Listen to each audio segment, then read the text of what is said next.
because if we are not narcissist, we can't make the stories that we believe others would want to see. Love. So my story, if few of the audiences have seen, is a silent film on friendship, more or less, between two 7-year-olds, and it is not the conventional popular way of love that we look at. In fact, none of the films that are showcased here are a conventional way of looking at love. Uh, in love, it's not just the hunky-dory things you do, it's the discomfort that you go through because you want the presence of the other person in your life. And what one of my characters does is, though she's an outcast, and though she cannot touch, play, or even go around or be around the friend she has in the other 7-year-old girl, she does everything in her capacity to help her take a journey of a few hundred salt uh, mountains, hills, and in return the other girl, with her anger or irritation, gives back as much. So uh, as siblings or as friends, or even the conventional version of love, I've always experienced how much are you ready to compromise, sacrifice, adjust to these things. And that adjustment is something that I connect a lot with, because that's maybe the more truer form of the way we live relationships. I mean, we all get cornered by bosses, by spouses, by friends, in healthy ways or unhealthy ways, but we still stick on to those relationships, and those matter to us. And uh, that makes me interesting. It's my Jay and Viru story of friendship in my world, which is between two little girls, and they give away their most prized possession to each other by the end of the film.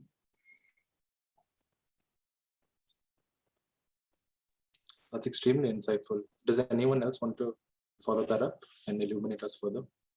Anarit or Chinmay? Hey everyone. Hi. So yeah, you can go ahead. You can go ahead first. No, it's fine. All right, cool. I'm not a filmmaker primarily. That's not my job. So all like I express myself through filmmaking. So I found that like this is the best medium through I can translate my energy to something creative, and I do art as well, just to liberate myself. So I have been making films since 2013, but like I once in 2 years maybe one films like that. So I've been learning that way. So it's just for the love of the art I've been doing this. And since Moromiri Nyai, I have been recently exploring our culture, Assamese folklore, the stories that I have heard from my grandmother, my mother as well, the film I'm going to make and the films I had made recently. So it's all about love, the stories that propagated from them to me, the experiences I have experienced in my lifetime since now. So now, Moromiri is a film that is very close to my heart because at that moment, until that moment, I didn't feel that, the kind of love I have been experiencing, what can be the next step. So I had a heartbreak. So I had that energy suddenly. I didn't feel that. So I had a lot of energy. So I wanted to just translate the energy to something creative. So that was the best thing happened because a friend called me up and he said that there's a film festival coming up within 15 days. So we had just 7 days and we didn't have any money, but we just went ahead and I made some artworks and then we started working on this film. So there's then interesting character called Biren Das. He's from Nalbari. So he had planted around 10,000 trees in Nalbari itself. So like he's really praiseworthy and people love him there. So I approached him. He's not an actor. He never acted before. So I just asked him, do you want to do this thing? He said, only if you let my cow act in it. We thought that there'd be another one, but he said like, I want to do this with Munu. The cow's name is Munu. So the love was instant because it was all natural. The love was natural. Everything was natural. The script was not that great, and we had to do it on spot most of the thing because he's not a trained actor. So I loved it. The whole process was from my heart only. And Upam Apu, he saw the film, and along with Deep Jyoti. So it was an amazing experience I had making this film. And what I loved about it, because it was a very low budget film. It was this is not my genre, because the films I have been making recently, like Ghora Park, Zucchini, Tejo Dugura, all are dark, and that is my genre. I love it.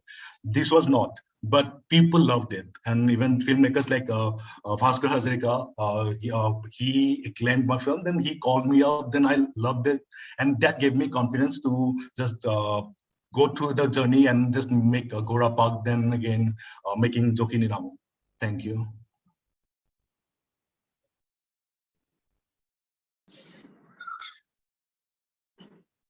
Oh, welcome. So mine is in a lot of ways a very conventional love story, except for one thing, which is that they're two women. And I feel like maybe if we had this conversation, say 15 years later, it would be under the category of conventional love stories, which I'm glad. I hope that happens. And so the center of my film is love. It is the love of these two women, and it is also the love that I put into the film. I spent a lot of love, a lot of my love for various people I've had. I've projected it to, I've made these two women have that love. And what I began the film with was this thought, which this poet Ocean Vuong had once said in one of his poems, which was to bake a cake in the eye of a storm, which is to feed yourself sugar on the cusp of danger, which is what largely the film is about. That, you know, there's this whole national crisis happening. The world is, in a lot of ways, coming to an end. But you sit with your more tender, your more delicate, your more selfish emotions, which is love. And in a lot of ways, that love is very fulfilling. You know, it does not, yeah, of course it ends, which is sad, or it does not end, which is better. But for that moment, that love is enough. You know, it's like what you have shared for the duration of the film, that is enough. The act of writing a love letter is enough, and it is fulfilling. You don't beg for more. So I felt that was what I wanted to explore love as a present state, you know, not as a state which is compromised by the future or by the past, but in the present, how does love feel? So I think that's what I thought about it. And also love stories, I don't know, just love stories during the time of a national crisis really fascinate me, because it's such a wasteful emotion to have in a lot of ways. Because, oh, the world is ending, go make yourself useful, go, I don't know, help the wounded, but do something. But no, these two women want to fall in love, and I feel that's fun. Like, that should be allowed. And plus, these are two women at the time of 1947, where you don't really know what people used to do, like they've been erased from the pages of history. So you've created this small universe that is theirs, that is untouched by history, because they're already not there in history. No one can come and tell you that, oh, aise nahi hua tha, aise hua tha, because no one's ever written it. I'm telling you what happened because you haven't told me. So I think that's how I discovered, and that's how I treated love in my film.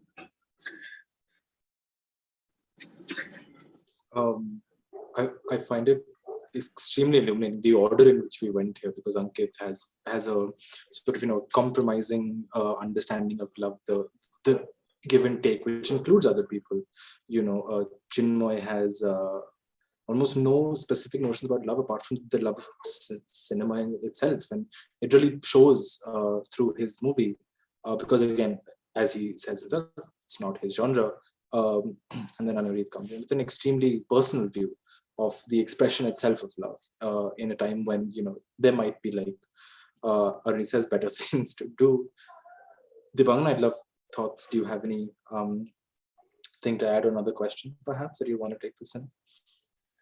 Yeah, I think I remember when Chinmoy was speaking about making films, like when he has time and this comes to him naturally. The fact of everyone being an independent filmmaker, like what came to my mind was, when you guys think about your platforms and making these films, are you nervous about which platform to choose and how to begin? Because I haven't yet made a film, and my thought process basically is, if I make it, who's going to watch it, and like what's going to happen to it. So yeah, that's a question I wanted to put forth. Can I go ahead? Yeah. Yeah, it might sound like, I don't know, like what, selfish. I make films for myself. I don't make it for others towards.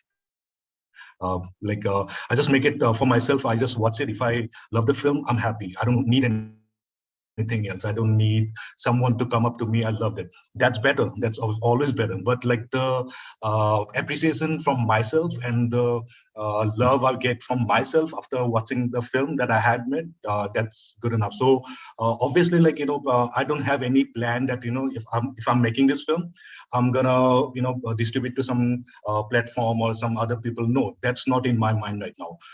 The state of my mind at that point of time while creating the thing, because like every film I had made, it had connection with, like spiritual or my past or love. It has a connection. So I just want to translate that energy to the final form of art. So I'm not thinking of like what can be done after making the film, but obviously that should be thought about for business perspective. But like, but that beats the whole purpose of making art, I believe. That's my point. For me, I never, like, especially when I was making this film, I never thought what I'm going to do with it, especially because it was my first film. I didn't spend any money on it. I didn't have any people helping me. It was just me. I used to go set a camera, then go act in front of it, then go check the footage. Is it good? Then continue.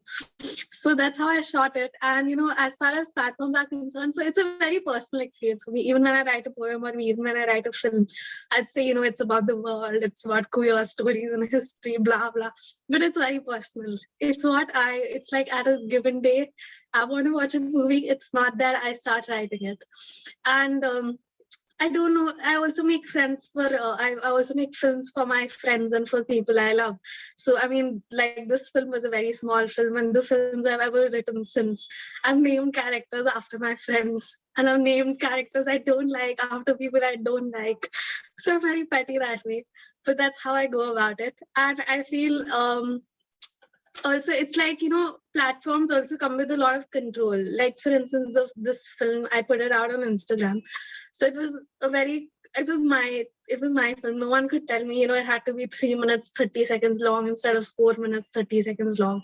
No one could tell me that this is not right, this does not make sense to so and so. But now I realize, as an industry, when you work in this field, you don't really get to say what you want to say. You don't really get to make the films you want to make the films, which is kind of annoying, but I think we'll make our way around it. So yeah.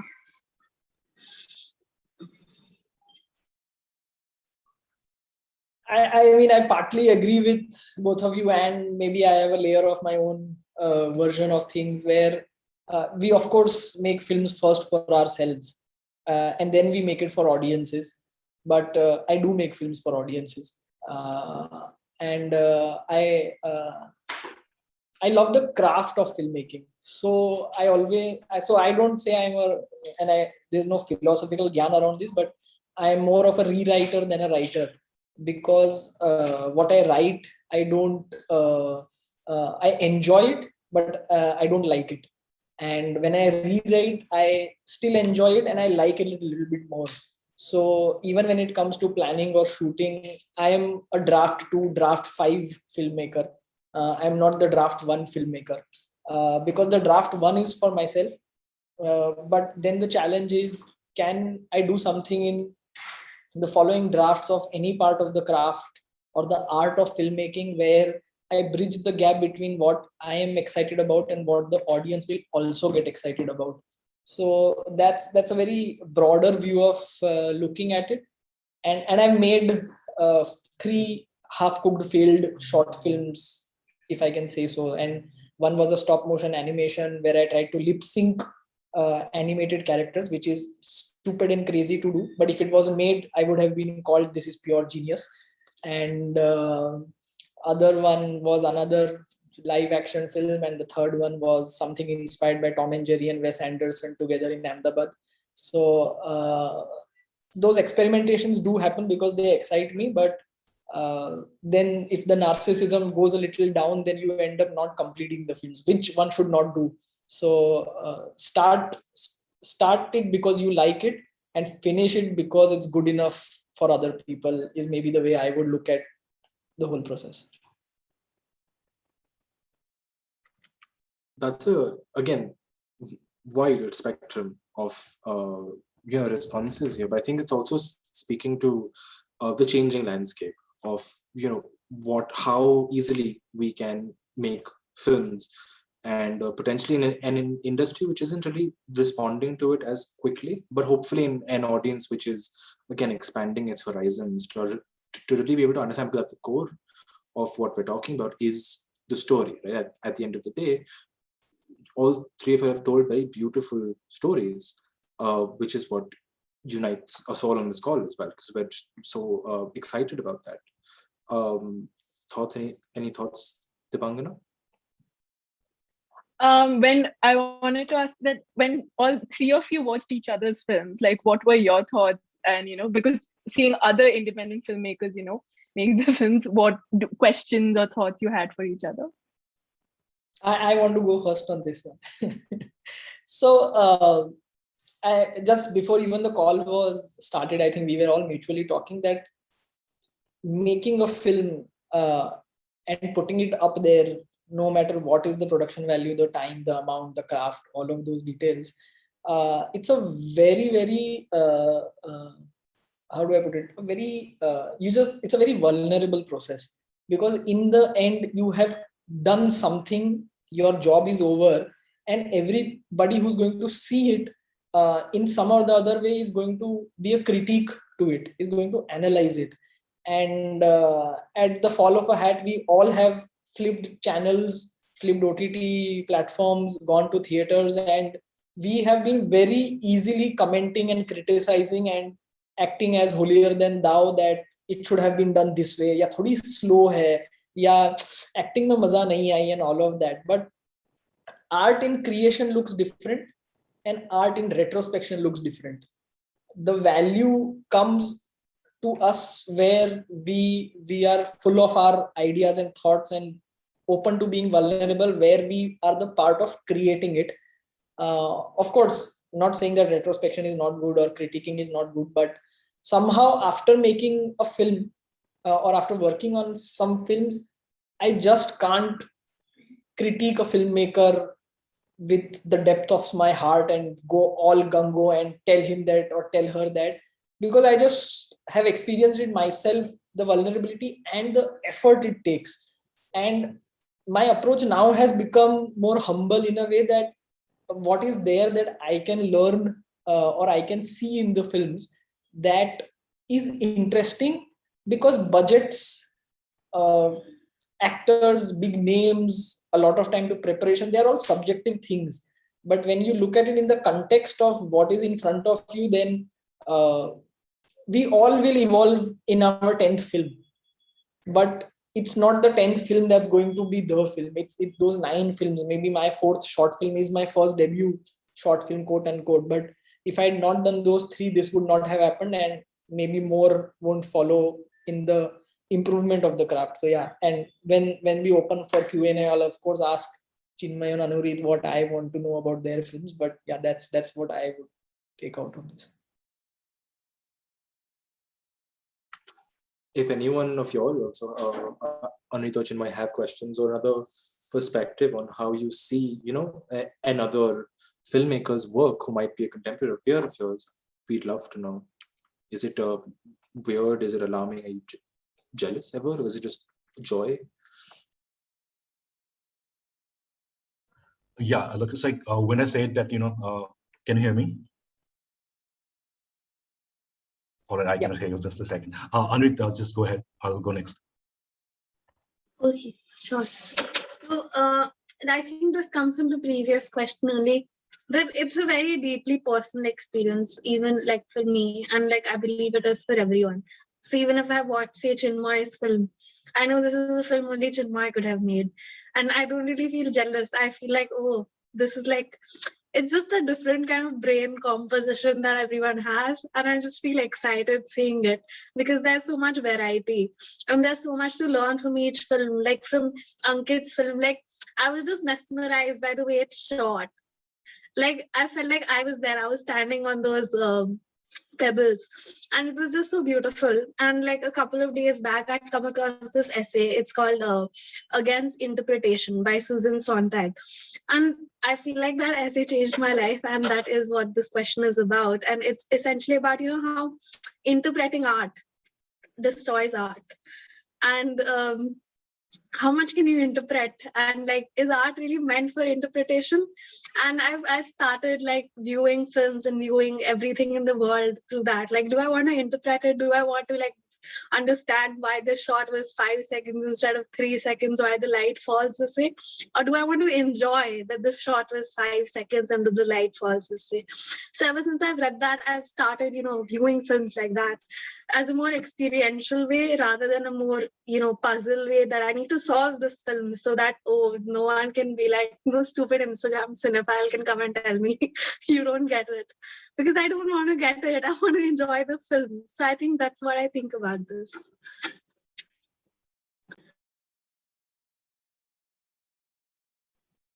Chinmoy, would you like to go? We can't hear you.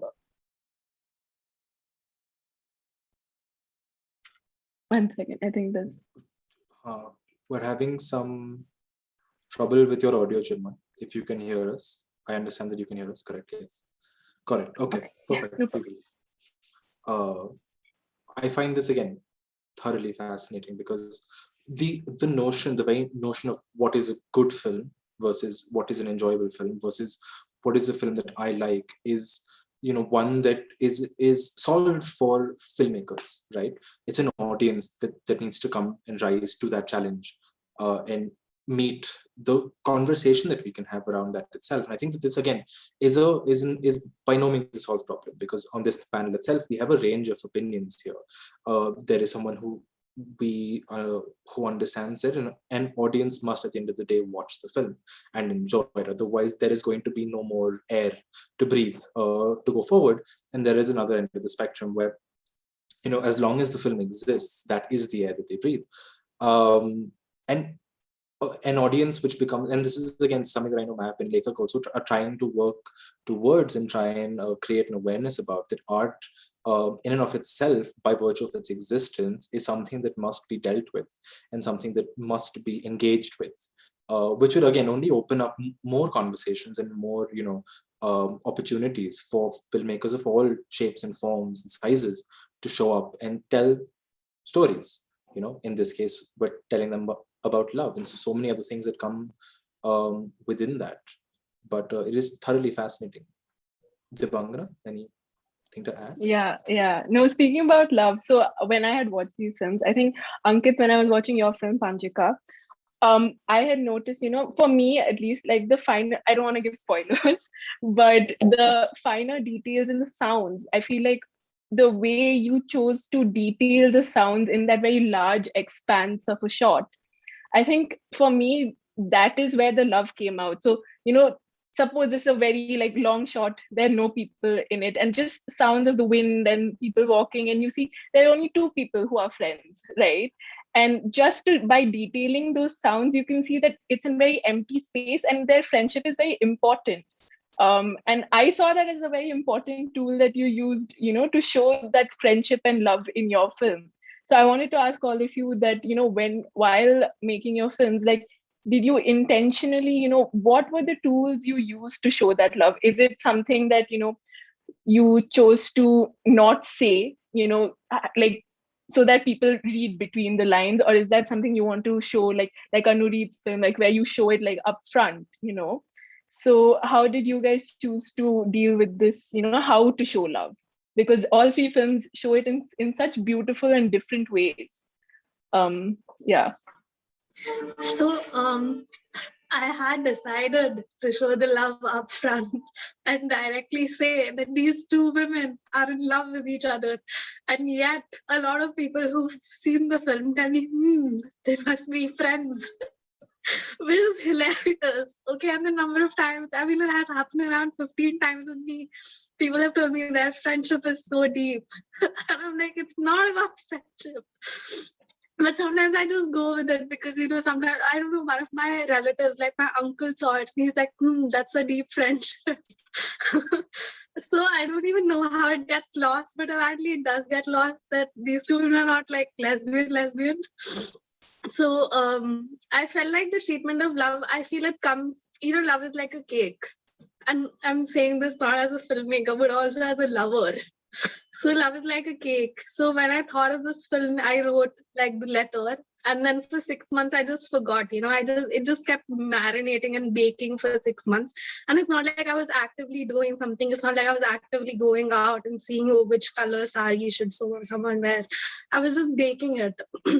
Like in my head, I was just thinking of like little moments and like randomly before I sleep.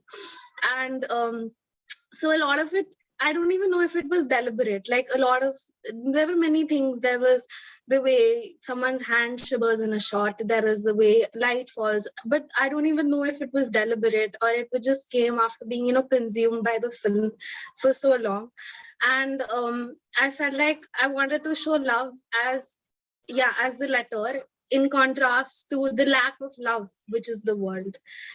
So like as James Baldwin puts it, love is not a popular emotion, and which is what the film is about. Love is not a popular emotion. The whole partition of India happened because of the lack of love in a lot of ways.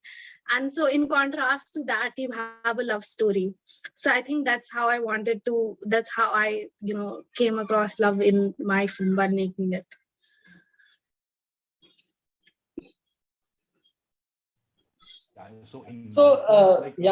Chinmay, we still can't hear you, I think. Can you try maybe checking your plug or something? No, wait, I think I can hear him now. Bit soft. Can you say something? Yeah. So you can hear me now, right? Yeah. You're back. So yeah. The treatment of love in my films, there parts where parts for each film I grow to a different level, while considering love. Whenever I'm writing something or the story in the story, so it's I do not take the whole plot then build up on it. I take elements from my experiences and everything, then bring it together, then I make a film. So at that time, I feel that like every story I had written, so it has a connection in everywhere. So while after the breakup, then I made Mora Meringai, so it had a different level of treatment. So it was hurting, and then I wanted to, then a cow and man, how can that love be different from? Because see, obviously, whenever you're getting a breakup, so obviously you lose that trust on human relationship, primarily, right? So at that moment, within 1 week, so I had to think about some other kind of love that's emanating from myself and from the people. So people and animal love. So I never had a pet before, but I had to explore that thing. Then I had to meet the actor, his cow. Then obviously I learned more about it, and I treated that love in my film. Then in Ghora Park and in Tezo Tukura, which we had already seen, like with Terence, so it had a dark treatment of love, right? So it's growing like that. So it's a reflection of how I'm feeling right now. So in my film, so the next film, Zokini, so it will be a reflection of my state at that point of time whenever I'm shooting or writing. So that's how I treated love in my films.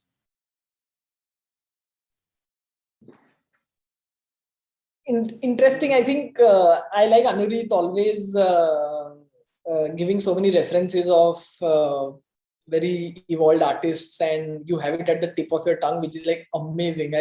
I have so much in my head, but that articulation is amazing, Anurit, when you bring so much of context to it. And Chinmay, I can understand when you take a non-actor and an animal and make your life hell by creating a emotion between them. It is really very difficult to do that. And one of my failed films speak about that experience where I tried to do that. So I know having an animal perform or do all that becomes a challenge. And answering the question from my perspective, Dibangana, I don't know, there is art maybe in the goosebumps of selecting a subject or seeing the film or something. But for me, it's too broken down, and I look at everything as craft. And when I look at the sound part of it, then the craft tells me how to show love in that department. And if you realize, my film does not have a background score. It could have a very nice flute or some rural Rajasthani ektara instrument with the echoes of a desert where nobody is there. But then it would have felt that the space is filled and the music makes you comfortable, or it gives you a certain, it doesn't leave a void. And that's why I thought of just using the sound, where the absence of it makes you feel that there is a certain energy between both of these characters who physically can't be in the same space, but emotionally they are standing for each other. So that was in sound how I wanted to create it.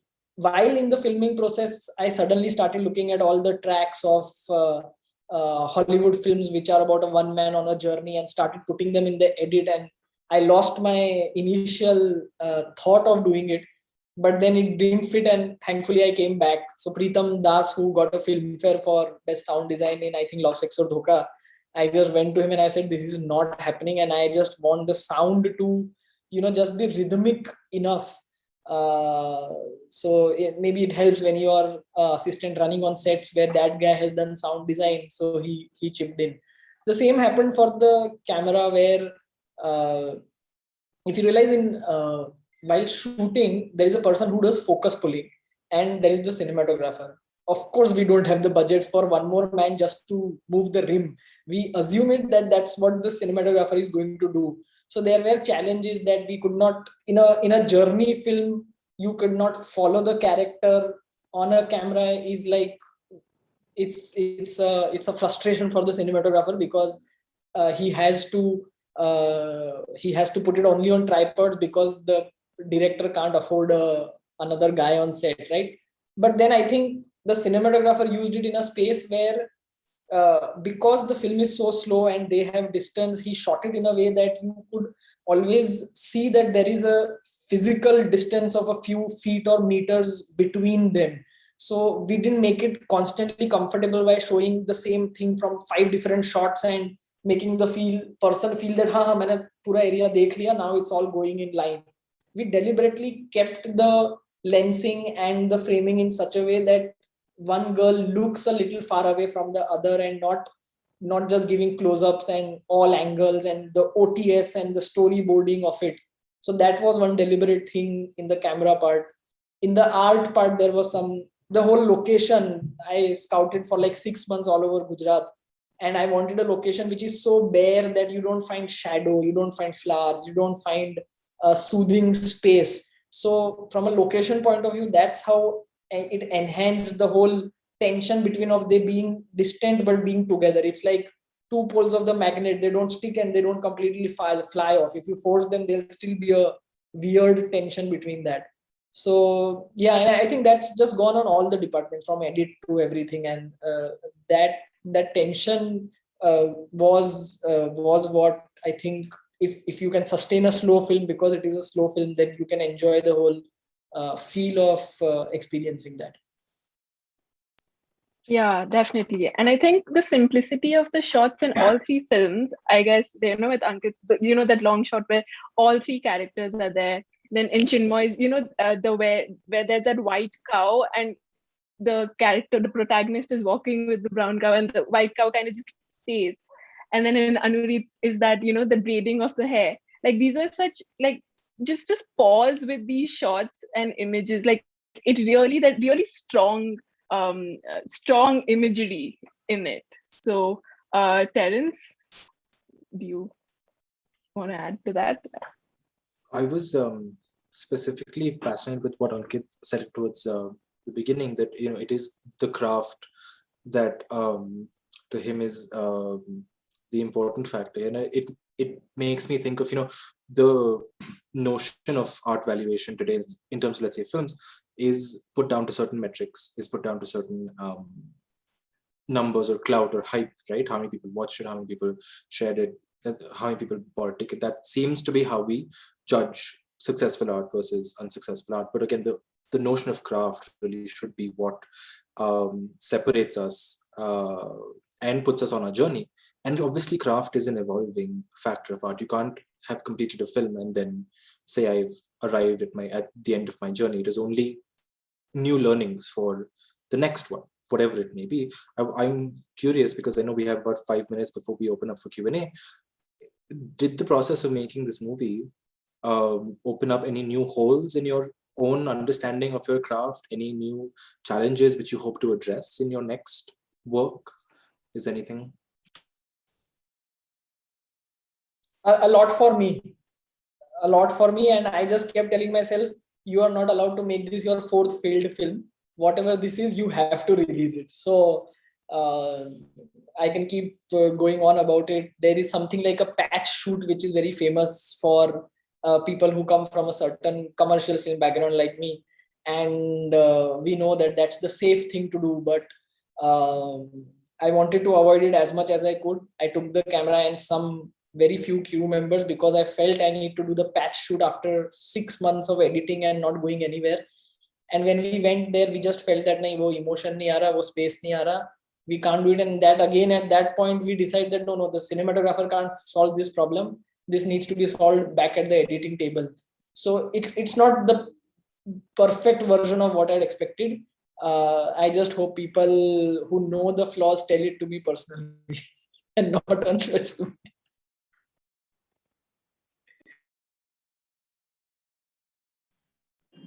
For me, I learned so much. This is my first film, so I didn't even have any craft before this. So whatever I've learned so far has been from this film.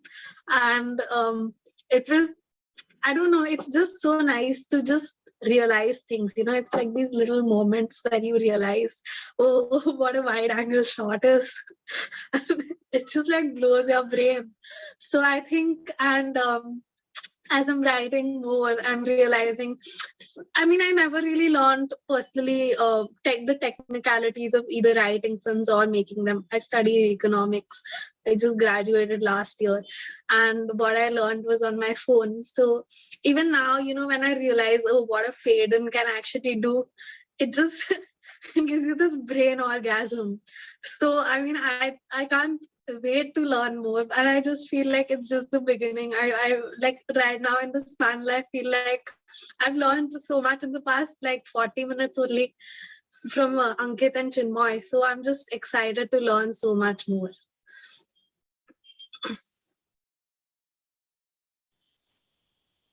Can you hear me now? Yeah. So all this time, like I have been doing trial and error, right? So I want to learn more about filmmaking, and obviously the shortcomings are in audio section. So when I was watching Ankit's film, it was amazing, the sound and everything. I loved it. So I want a guy like that, which you had. Then so I want to just work more on it. And I've been obviously experimenting all through the folk music and everything, like the Assamese lullaby, then Ujapali. So I want to create that emotions from the folk music of Assam we have. So I'm just experimenting all on this front, but I want to learn more about it. And obviously, I told you that all my films have been emotionally driven. So so it is every film I have made. It is in a period of 7 to 20 days. Everything, including script and everything and post-production. So I want to give it time. Now I want to give it time because within that span of time, you cannot make perfect film. I want to give it time. Love takes time, right? It should be slow paced. Like Ankit was telling me on that day, you were worried about your film is so slow paced, so you were worried that people might not like it. But love is best enjoyed when it's slow paced, right? If it is fast paced, it is lost. So that's what I fear. So that is my take. Thank you. Thoroughly insightful, genuinely. It's an education just to understand, where other people see their shortcomings and what they're going to do to address it, because that's the excitement also, to me at least, but watching and engaging with your work in the future. we should probably open it up to questions. Dibanga, unless you have some thoughts you want to share or any other. No, let's ask. Let's let other people ask the questions. Awesome. Yeah. Perfect. So I think there's one question for Anudeep. Did you find any queer love stories covered in research or in history before you shot the film? I did not. I did not find any love stories. I found a lot of other stories, not stories, just fleeting moments, like mentioned that, oh, there was once a queer person. But a lot of what the film, I thought about Lehaf by Ismat Chugtai a lot while writing the film. And it's not probably the perfect queer representation, but that's also the book that they're reading at the end of the film, where she says, I bought you a story and I'll tell you only half of it. Because I feel like it's such a revolutionary story at the time that it came and the way it was defended. So I don't know, it was like in a lot of ways a homage to Lehaf, because I feel that's the story, that's an important story, and I love Ismat Chugtai, so that's why.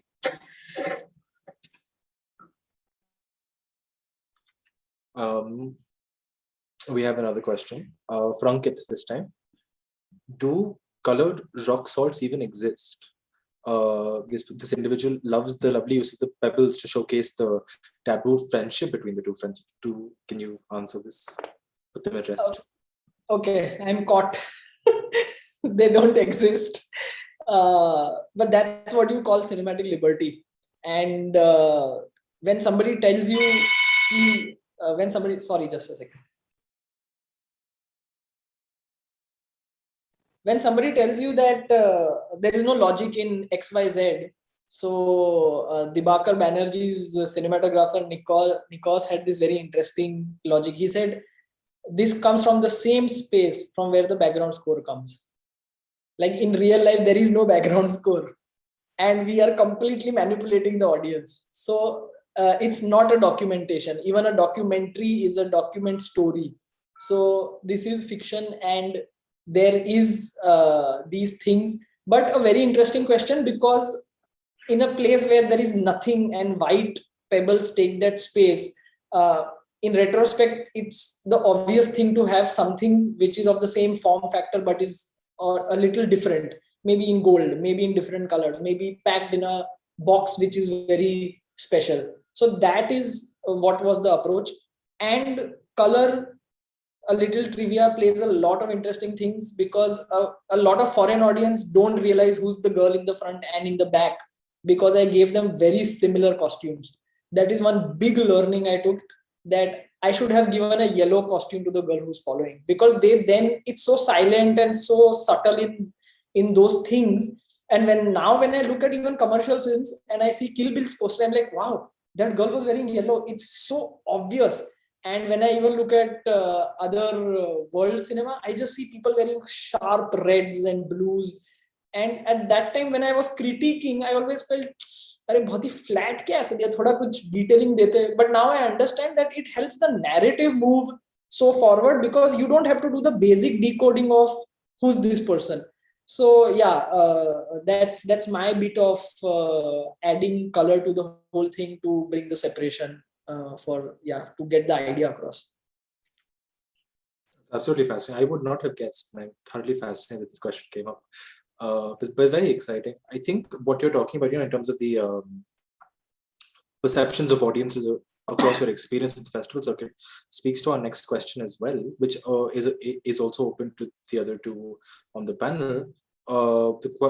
The question is about what has being on the film festival circuit been like, especially when the cultural context changes, and how has the response or any interpretations of people who've watched it, outside of your inner circle, changed and evolved, the interpretation of the film for you, as well as just how have you seen it change?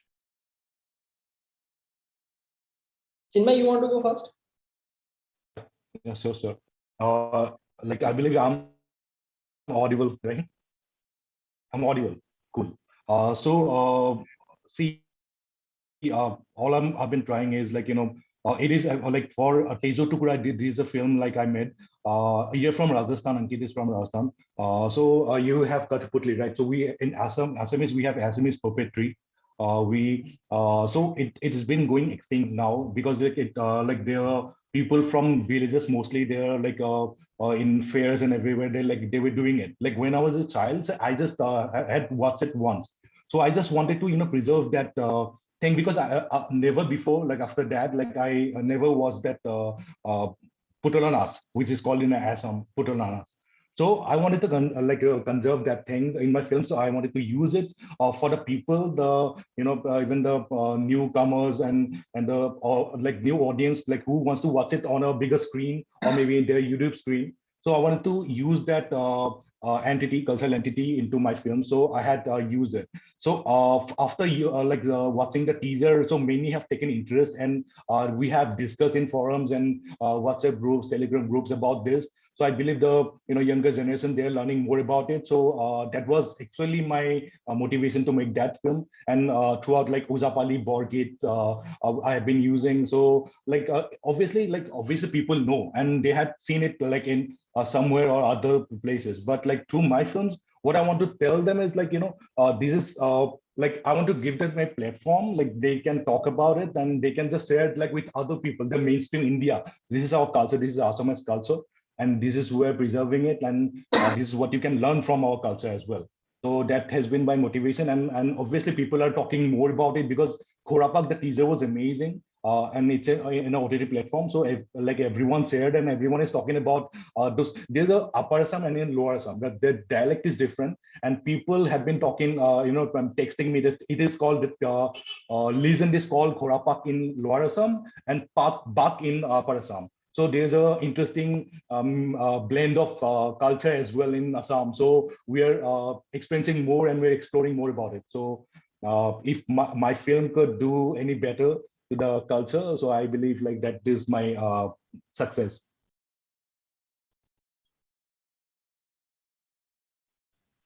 I believe that was the question, right? Yes, absolutely. Ankit, Anurit, any of your experiences? Yeah, so this film was actually written in 1950s by a Marathi renowned writer, and I came across it through some Maharashtrian friends and who told me it's an interesting setup, and then I took it. Then I took it to my own land and my own version and the Salt Mountains, and a lot of it changed. And again, guilty as charged, I knew that it has some incredible exotic India feel to it, and I could not find it on a jungle, green, leafy place where they are going from one place to the other. I knew there had to be something which was barren, and I honestly didn't know this location till the first 6 months of hunting for it. But because I knew that this story gives me that space, I can show incredible India in this, and it will give me a certain standing out of the crowd when I go to a global platform. And in many ways it has done so. I do not want to fight this whole thing that we are a land of snake charmers or elephant people and all of it. I wanted to actually explore a certain part of it which was true to it and ride on that notion of it. But what I wanted to say was about how the girl who follows can do so much for the love she has or the friendship she has for her friend. And when I look at stories or locations or backdrops or cultural contexts, for me, these are tools again, and apologies if I'm sounding very mechanical about it, because then only it makes you grip on this whole abstract art form, which has multiple skills required and multiple art forms required. But these are tools, but I never want to compromise, or I don't compromise, at least till now, on what I want to say as a filmmaker. And my themes are clear. I like patriarchy. I want to talk about patriarchy. I want to talk about oppressiveness. I want to talk about love. I want to talk about friendship. And when I look back on all the material I either write or have failed to make, I'm always talking about self-doubt and these type of things. I am okay to plug in anything on it which comes from my world or which comes in context of anything else. Example, nobody in the Western world would think highly about Zindagi Milegi Na Dobara as an Indian film because it shows us urban people in privileged backgrounds. But that film does talk about an advertising guy who has father issues and they get resolved way far off in Spain. And I think that's what the film is. But you can talk about Diamond Biscuit if people remember it, and you can laugh about that thing. But it's those moments that the filmmaker has earned by giving you the whole experience of song and dance, but then driving you to that moment which makes you completely vulnerable. And that is, I think, my way of at least doing it. That I'll give you all the song and dance and everything, but I'll slowly drive you into the place I want to take you. And if I can do that to myself, then I want to be good enough in the craft to get my audience there.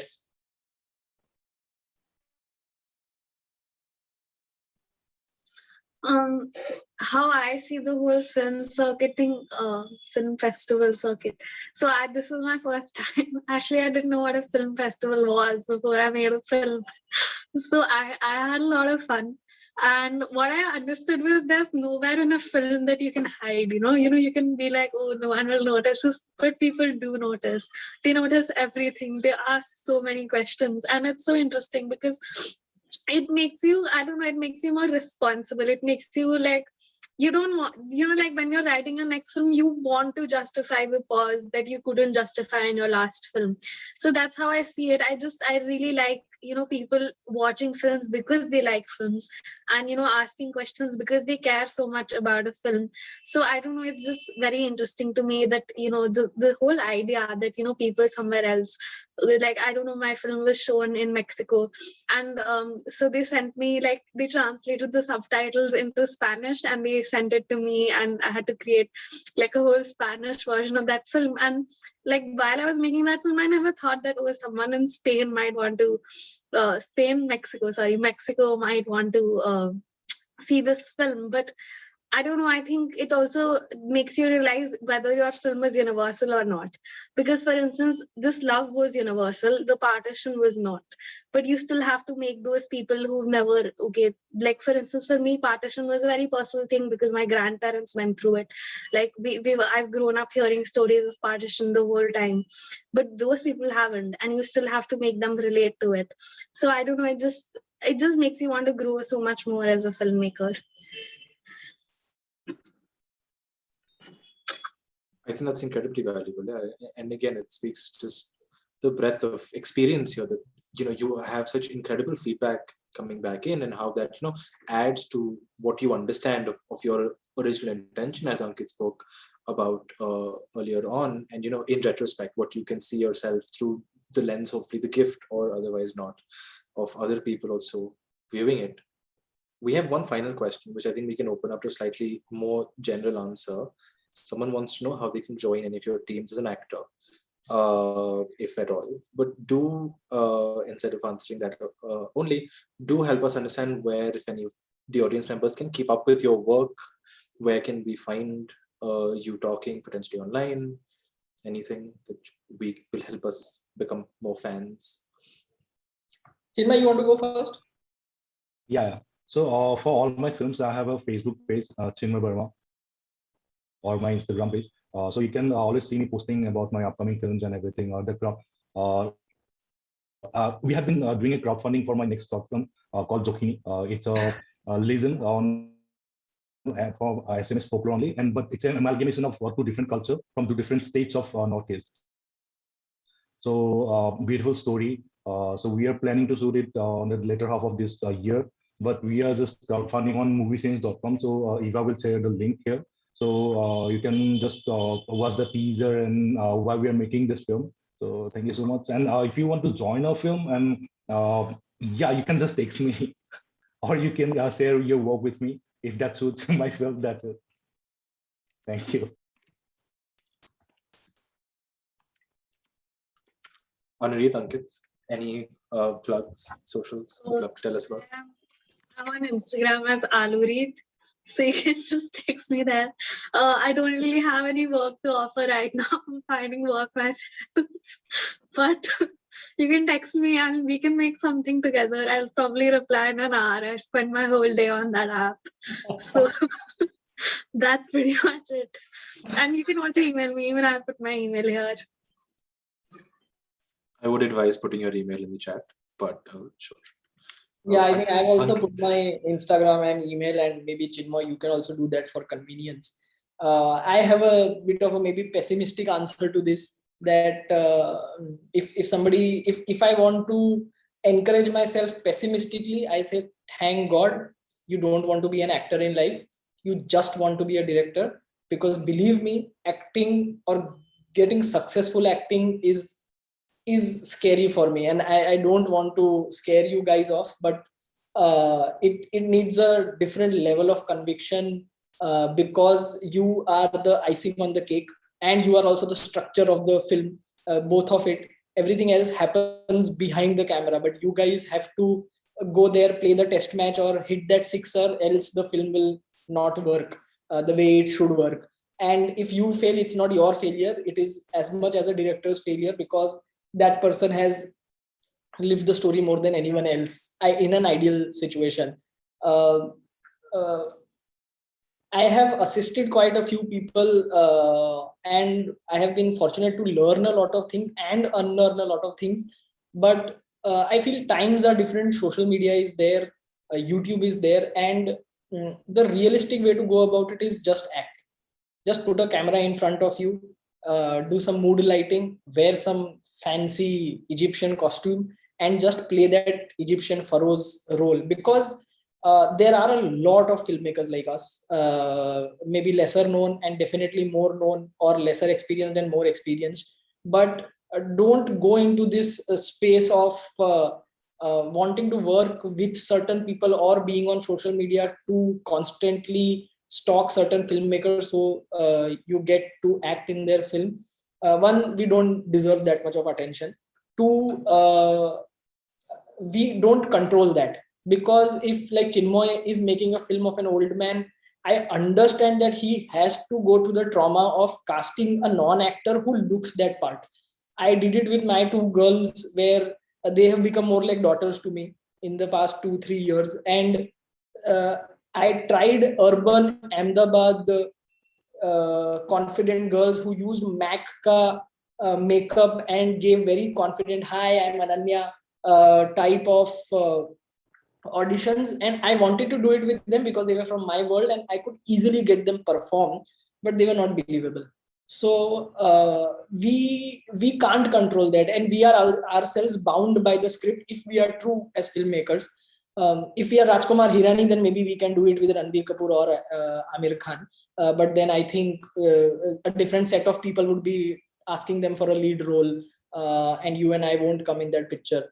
So and I just love the seamlessness that Anureet has कि मैंने तो कुछ किया ही नहीं पहले, मैं तो पहली फिल्म बना रही हूँ, मैं तो ये कर रही हूँ, तो मैं तो बनाती ही रहूंगी. That I think is the most important thing in this whole conversation.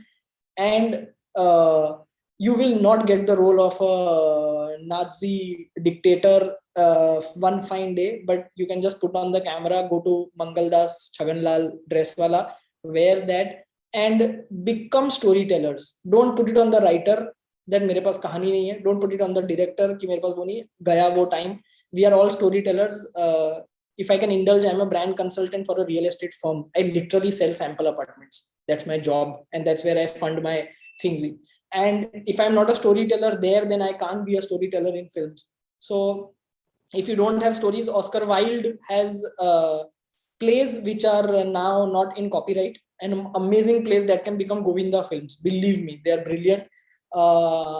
Stephen King for $1 gives his short film for copyright free if you want to make it for non-commercial purposes. So there is a lot of material, and make filmmakers like us feel that अरे यार ये तो इतना अच्छा acting कर रहा है, इसने 10 रोल कर लिए हैं, ऑलरेडी प्लेलिस्ट में ऑडिशंस हैं, I can maybe experiment with this person, because that's a better strategy. Put 200 rupees in your YouTube account and promote it. It will reach 10,000 people. So that's a better way to go about it than put your energies into wanting to work with filmmakers who themselves are evolving. Of course, magic can happen. Of course, Anurit is gracious enough to invite you all and give you a role, but that also will have a certain limited scope to it. So yeah, that craft. I think that is just what I would say.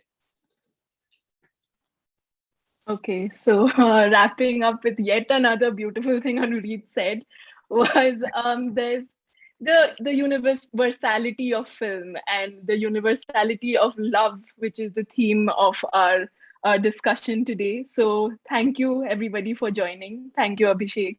Thank you Lekhak, and bye bye. Thank you. Thank you so much. Thank you.